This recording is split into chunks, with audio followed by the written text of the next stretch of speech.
Salut! Aujourd'hui, et pour la première fois sur la chaîne, on va pas parler théâtre. J'avais envie cette année d'un peu ouvrir les horizons de la chaîne à d'autres types de spectacles vivants. Le premier sera la danse, et plus particulièrement la danse classique et le ballet. Cet épisode sera potentiellement un peu long parce qu'il y a énormément d'éléments historiques. Et cet épisode sera aussi composé de toute la discographie de Tchaïkovski enfant. Non, je rigole. Mais quand même.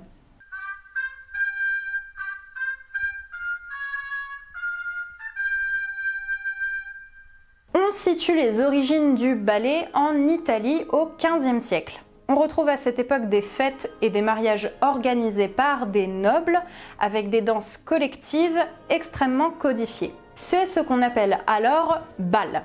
Le terme de ballet est d'ailleurs directement issu de l'italien balletto ou ballo qui signifie danse. Jusque-là, c'est logique. Le bal va être importé par Catherine de Médicis de l'Italie vers la France, notamment grâce à son mariage avec Henri III en 1533. Le ballet comme on l'entend à l'époque est alors présenté à la cour d'Henri III et devient une forme un peu multidisciplinaire où on assemble la poésie, la musique, les décors et, évidemment, la danse. Le premier ballet aurait été proposé en tant que spectacle lors du mariage d'une des favorites du roi en 1581 au Louvre. On dit d'ailleurs que le spectacle aurait duré 5 heures. Déjà que mes jambes sont HS quand je fais 2 squats, j'imagine même pas l'état de leurs jambes à eux.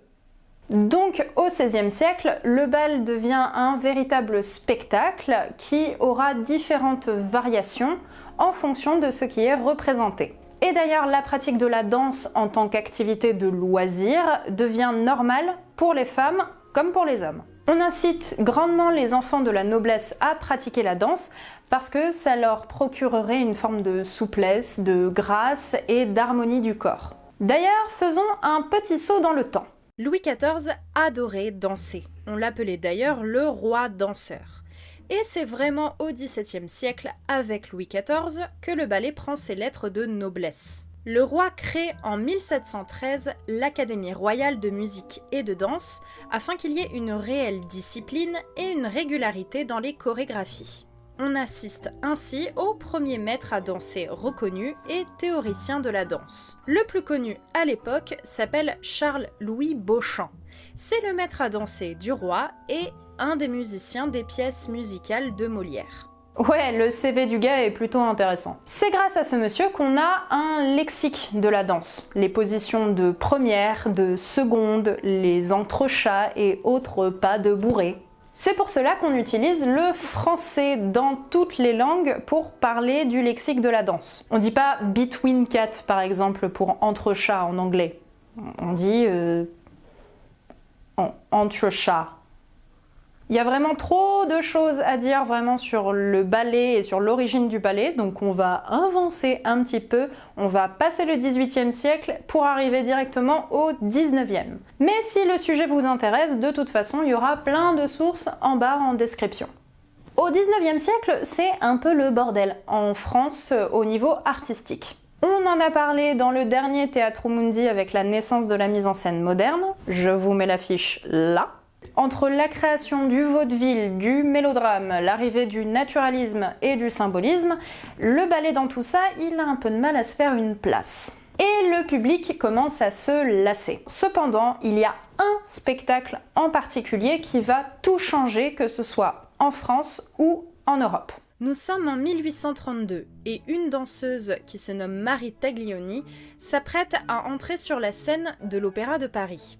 Elle ne le sait pas encore, mais le ballet La Sylphide, écrit par son père, va complètement changer la face du ballet. Marie Taglioni a 28 ans, c'est son premier ballet en tant que soliste pour l'opéra, donc déjà la pression, et en plus, elle apporte beaucoup de modifications pendant la représentation. D'abord, elle va tout le long danser uniquement sur pointe. Et oui, ça a l'air logique pour un ballet classique, les fameuses pointes, mais c'était très peu fait sur les scènes et les ballerines ne restaient pas sur pointe tout le long de la danse. Elle porte, en plus de son juste corps, un tutu. Pareil, ça a l'air logique, mais c'est la première fois que l'opéra a une soliste en tutu. Marie Taglioni va devenir extrêmement connue en France et, enfin on va y venir, en Russie. Et oui, parce que s'il y a un pays qui a tout repris de ce qui s'est passé jusqu'ici en Italie et en France, c'est bien la Russie. C'est là-bas que le ballet classique qu'on imagine aujourd'hui se développe le mieux. Et c'est d'ailleurs de là que viennent la plupart des ballets classiques qu'on connaît. La Russie va même engager des Français pour développer cet art dans leurs théâtres nationaux. Et c'est le cas d'un des chorégraphes les plus connus à cette époque, Maurice Petipa. Et non, je ne ferai pas de blague sur son nom de famille. C'est trop facile. En même temps, c'est presque comme s'il avait fait exprès, le bougre. Marius Petipa est un Marseillais qui va travailler en Russie dès l'âge de 29 ans. Auparavant, il avait travaillé à Bordeaux, Madrid et aux États-Unis. Il est engagé en 1847 au Théâtre Marie de Saint-Pétersbourg, d'abord en tant que soliste, puis en tant que maître ballet, c'est-à-dire chorégraphe. Marius Petipa va donner des spectacles assez féeriques, grandioses, des histoires de princesses, de malédictions tirées de contes, et en réfléchissant à la structure des chorégraphies. C'est en ça qu'on dit que c'est le père du ballet classique. Ces chorégraphies sont réfléchies et construites pour atteindre d'abord une certaine beauté et aussi pour décrire les sentiments des personnages. C'est ce qu'on appelle le ballet romantique. Marius Petipa est aussi extrêmement attentif au folklore russe. Et étant donné qu'en 1850, l'Europe est en plein dans la colonisation, il va aussi participer au phénomène de l'orientalisme. L'orientalisme, c'est le fait de représenter l'Orient au sens large. Et ça comprend l'Afrique comme l'Asie et ses populations. C'est une représentation qui est fausse et teintée d'un regard occidental. En France, la figure de proue, c'est Eugène Delacroix. Il peignait des harems de femmes avec des tigres, des chameaux, dans une sorte d'exubérance de richesse, avec des teintures, afin de faire rêver non pas la population orientale peinte, mais la population occidentale qui regarde. Petite parenthèse, l'intellectuel palestino-américain Edward Said analyse ce concept dans L'Orientalisme, l'Orient créé par l'Occident en 1978. Il décrit l'orientalisme comme une forme d'attitude de condescendance envers les populations du Moyen-Orient, d'Afrique et d'Asie qui sont pensées comme statiques, sous-développées et seraient une marque de l'impérialisme colonial occidental. Ouais, c'est pas très cool. Et Marius Petipa n'échappe pas à la règle. Il n'y a qu'à prendre sa chorégraphie de Casse-Noisette où il y a, je cite, une danse espagnole, arabe, chinoise et enfin russe. Et en parlant de Casse-Noisette, je vais enfin pouvoir parler des chorégraphies de Petipa en prenant exemple sur les ballets d'un compositeur dont je vous laboure les oreilles depuis le début de cette vidéo.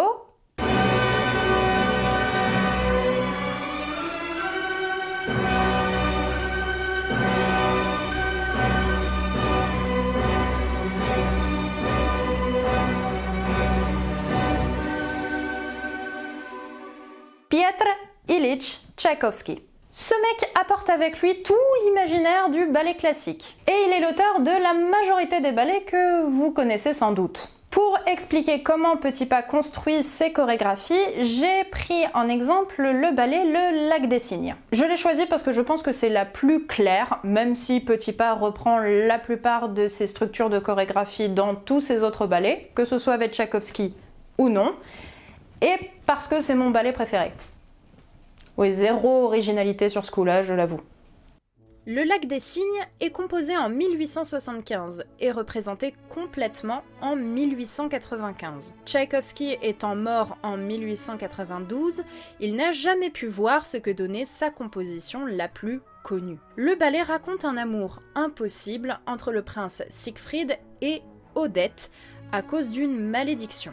Odette est condamnée par un sorcier à se transformer en cygne blanc le jour et retrouve sa forme humaine la nuit tombée. La seule solution serait que Siegfried épouse Odette. Sauf que lorsque le prince veut annoncer à ses parents qu'il a trouvé sa future épouse, le sorcier présente à la cour sa fille Odile, qui ressemble étrangement à Odette, à la seule différence qu'elle est vêtue de plumes noires. Le prince se fait complètement avoir par la supercherie, prend le signe noir pour le signe blanc et affirme qu'il épousera Odile.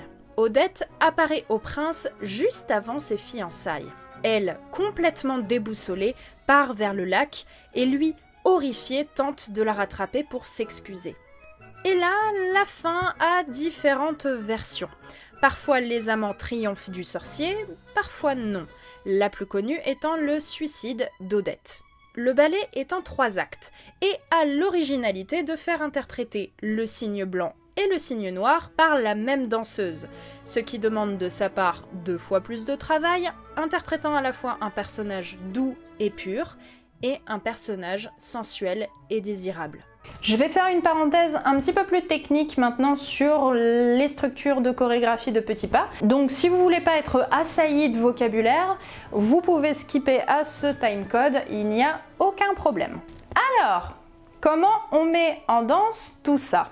Petits Pas va se baser sur une alternance de scènes où la chorégraphie prend plus ou moins de place. Au début des actes, la danse est discrète et sert à l'histoire. Ce sera majoritairement des déplacements pour présenter les personnages. Quand la chorégraphie est plus présente, c'est là qu'on a des pas dits de 2, de 3, de 4 ou de 6. Ce sont ces chorégraphies qui feront la réputation de Petits Pas, surtout le pas de 2, souvent effectué par les danseurs et danseuses étoiles. Dans le lac des cygnes, ce sont le prince et le cygne blanc noir. Le pas de 2 est constitué de 3 parties, l'adage, les variations et la coda. L'adage est une chorégraphie à 2, plutôt lente. Les variations sont des chorégraphies où chacun danse seul sa partie, c'est souvent les parties les plus difficiles à réaliser, et la coda est une partie plus courte, plus rapide, qui réunit une dernière fois les 2 danseurs. Dans le lac des cygnes, je dirais qu'il y a 3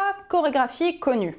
Le pas de 4 ou danse des petits cygnes, qui était originellement dansé par des enfants, c'est ça.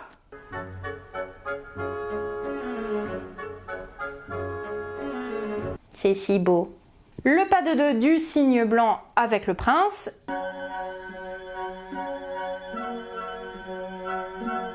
Et le pas de 2 du cygne noir avec le prince et particulièrement la variation d'Odile, qui me semble être la plus difficile du spectacle, voire du répertoire classique. D'ailleurs, anecdote. Le pas que vous voyez là s'appelle des fouettés. La règle est de rester sur le même axe entre 2 fouettés, tout ça sur pointe. Eh bien, en 1893, la danseuse Pierina Lienani, qui jouait le cygne noir, a improvisé 32 fouettés et fut la première ballerine à accomplir un tel exploit. Et bah, grâce ou à cause de cette impro, toutes les danseuses interprétant Odette doivent faire les 32 fouettés. Je crois qu'on peut tous dire merci, Pierina, pour nos pieds et pour nos chevilles. Le ballet russe a eu un succès fou partout en Europe grâce aux chorégraphies de Petits Pas et la musique de Tchaïkovski. Et c'est le cas même au XXe siècle où on va aller un petit peu plus loin dans les chorégraphies, notamment avec l'apparition du surréalisme et de la musique moderne. Je ne vais pas en parler dans cette vidéo parce que je pense qu'on quitte un peu le thème du ballet classique. Aujourd'hui, le ballet est toujours représenté en France et en Europe et attire toujours les foules. On notera malheureusement que les prix ne sont pas forcément accessibles à tout le monde et que les spectacles montrent des danseurs et des danseuses assez uniformes dans les corps et les origines sociales et ethniques. Le ballet classique a encore beaucoup de progrès à faire de ce côté-là, même dans les cours de danse classique où on continue de répéter à des petites filles qu'elles sont trop grosses pour être ballerines ou à des jeunes garçons qui n'ont pas leur place à la barre. Enfin, j'aimerais conclure en vous montrant quelques chorégraphes qui ont voulu un petit peu remasteriser les ballets classiques. Rien que pour le lac des cygnes, on a des dizaines d'exemples de chorégraphes qui ont continué le travail de Petits Pas, comme par exemple Nureyev, qui a une carrière absolument passionnante, ou encore Matthew Bourne, qui a fait un corps de ballet entièrement masculin, même pour le personnage d'Odile/Odette. Je vous conseille vivement de checker cette version, elle est incroyable. Et si vous connaissez Billy Elliot, oui, c'est cette version à la fin du film. Je vous incite vraiment à vous intéresser au ballet. Il y a des centaines de vidéos sur YouTube ou même sur des plateformes comme arte.tv par exemple. Le ballet, c'est un peu la base finalement de la danse. Et au fur et à mesure, certains chorégraphes sont allés en faveur ou en opposition à ces techniques. Je pourrais par exemple vous parler des heures du travail de Maurice Béjart ou de Lucinda Childs ou encore de Pina Bausch. Tout ça pour dire, j'ai vraiment pas fini de parler de danse sur la chaîne. Merci d'avoir suivi cet épisode et félicitations, vous êtes arrivés jusqu'au bout de la vidéo. Je pense que ce sera un des épisodes les plus longs de ma chaîne. Je voulais vraiment commencer par le ballet pour parler d'autres choses que de théâtre sur la chaîne. J'espère que ça vous a plu. N'hésitez pas à commenter si vous voulez que je continue un petit peu l'évolution de la danse, aller vers le ballet moderne ou vers la danse contemporaine, carrément, pourquoi pas. Partagez la vidéo, c'est très important, et abonnez-vous, parce que j'insiste, mais vous n'êtes que 50% à être des viewers et à être abonnés sur ma chaîne. Donc abonnez-vous si c'est pas encore fait. Je vous retrouve le mois prochain. Je vous fais des bisous. Ciao!